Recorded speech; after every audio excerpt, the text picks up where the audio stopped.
Green Lantern's power ring is a symbol of will, of justice.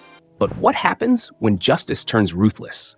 When a mysterious alien body surfaces on Earth, Hal Jordan is sent to investigate, only to find himself entangled in something far more terrifying. And to uncover the truth, he'll do something no movie ever dared to show. Because Hal Jordan has a move so dark, so painful, it turns his greatest weapon into a tool of torture. And once he uses it, there's no going back. It began on a cracked stretch of road outside Coast City. No lights but the stars, no sound but the hum of tires on asphalt, and two soldiers in a pickup laughing like nothing in the world could touch them. "Did you see her?" The younger one grinned. "Blonde, cowboy hat, boots." They joked, swerved slightly. Then, a thud. A blur of something pale under the headlights. Oh no. Oh no. This isn't happening. They stumbled out, boots crunching gravel, flashlights swinging. Laid across the asphalt was something small, frail, gray-skinned, bleeding. Its large black eyes blinked up at them, and then it croaked. "I just went out for a cigarette," and died. Thousands of light years away, on Oa, Hal Jordan stood beneath an emerald sky as streaks of green lit up the heavens like cosmic flares. "Welcome back to Oa, kid," Kilowog grumbled. The rings had been deploying for days. The core was being reborn. Hal stared out at the horizon. "So Ganthet's starting it back up?" "Core with a capital C," Kilowog said. "He fast-tracked the infant guardians, locked in the Citadel, making rings, telling me to train the new batch. I'm glad you checked in, but the Guardians want Gardner and Kyle. And training starts tonight." Fresh recruits eyed Hal with suspicion. "Is that a human? I thought they were extinct." "Ugly, aren't they?" Hal smirked. "They don't even know who I am." Kilowog said, "Universe is big, Jordan. You just ain't that important." "I can live with that." One alien piped up. "Is it true, Kilowog? Is that Earthman a lantern?" "Worse," Kilowog grinned. "He's American." Laughter broke out. Hal raised a brow. "How about a round in the mud marsh? For old time's sake," Kilowog sighed. "I got trainin'." "What, scared of an Earthman?" They sparred in the marsh pits, mud, light, and bruised egos. Then, a voice. In his mind. Cold, familiar. "Oh, Jordan, wait until you find out what they've done." Hal froze, eyes widening. "They're back?" he whispered, barely breathing. Kilowog took the moment. Boom. Slammed Hal into the dirt again with a grin. "Talok bruise on you." Still dazed, Hal looked up. "Did you hear that?" Before Kilowog could answer, his ring chimed. Incoming residence call. Sector 2814. Transferring. Then a voice cut through the air, urgent and gravely. "Captain Jordan, this is General Stone. We could use Green Lantern's help." Back on Earth. Edwards Air Force Base. A cold hangar. Harsh lights. A body on a slab. General Stone crossed his arms. Hit on Trotter Avenue around 3 a.m. Light in the sky. Just appeared. Hal stared at the corpse. "It died before you planned the autopsy?" The doctor nodded. It said something. In English. Said, "I went out for a cigarette." Silly, really. Not to Hal. He raised his ring. Analyzed DNA. Scan complete. Target terrestrial in origin. Homo sapiens posteritas. 50 cycles. Hal's stomach turned. This thing's human. Hal looked to the general. 50,000 years in the future. Time travel? No. Something else. Something worse. The lights flickered. The general's radio crackled. "It's Belle Rave. Hector Hammond has a message. He says he knows what killed it. Belle Rave Penitentiary." The walls were thick, reinforced with shielding. But even that couldn't hold back Hector Hammond's mind. "He wouldn't stop projecting images," a guard whispered. "Not until I called you."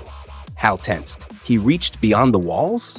A voice cut in from a nearby cell, crazed and loud. A prisoner. "Hammond was right. You are back. You should be locked up instead of me. You hear me, oh great Green Lantern?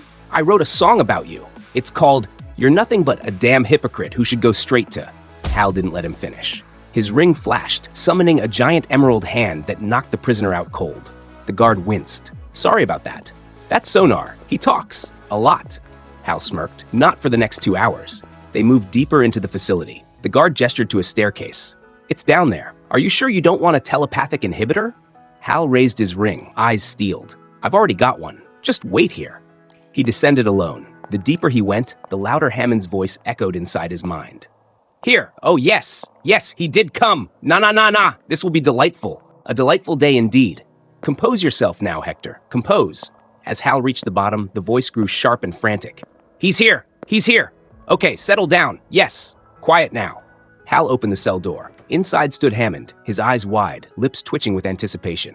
"Hello, Green Lantern," he said with eerie calm. "I hadn't realized you'd arrived yet." Hal frowned. "I thought I recognized your voice back on Oa." Hammond smiled. "They've come back." "Who?" Hal asked. Hammond's head twitched, his smile widened. "I'm here for answers," Hal said. "Not games." "I want a piece," Hammond murmured. "A taste, a memory. Let me feel what it's like to be you." "No. You'll need me to understand what's coming. Let me in." Hal hesitated. Then he lowered the psychic barrier just for a second. Hammond gasped. A rush of sensation. Carol Ferris, candlelight, wine, her laughter echoing on a balcony. Then pain. "Enough," Hal barked, "or I turn you off." "No," Hammond shrieked. "Deeper. I want more. I can smell her perfume. Taste that steak." His voice trembled with hunger. "Do you know how long it's been since I've tasted anything but the paste they pour down my throat?" Hal's eyes burned green. "Enough." The power ring surged. A beam struck Hammond's temple and drilled in deep, not to kill, but to hurt, to control, to make him feel. Inside Hammond's mind, everything was broken. His cerebellum, shriveled, motor functions, worthless, his body, numb to nearly everything. But Hal knew where to look. He found the somatosensory cortex and turned it on. Hammond's eyes went wide as his nerves lit up like fire. Pain, real pain, flooded back into his useless body for the first time in years. He howled. Hal stood over him, voice low and hard. "Your pain centers are active now. Talk, Potato Head." "Who are they?" Hammond screamed. "They never left, Hal," he cried. "They've been watching, cataloging, prodding us like lab rats. That meteor that hit me? It wasn't chance. It was a test. I'm one of thousands." Hal narrowed his eyes. "Where are they?" "I don't know. But they're back. They're in Coast City right now. They're checking on the other experiments." Hal's ring lit up. Affirmative. Truthful response. That was all he needed. Hal turned, rising into the air, but Hammond screamed, Wait, don't go! Please, I want to see more! I just want to be part of it!" His voice cracked. "Oh, Hal, I want to be you." But Hal was already gone. Coast City. Two lovers laughed, waist deep in the dark surf. The moon shimmered above them. "You're shivering." "I'm fine. You're my hero." Then, a splash. Something grabbed his ankle. He vanished beneath the waves. She screamed, swam for shore, heart pounding. Blood in the water. She hit the sand, breathless, safe. Then she saw the blood on her arm. She turned and saw the towering creature behind her. Not just a shark.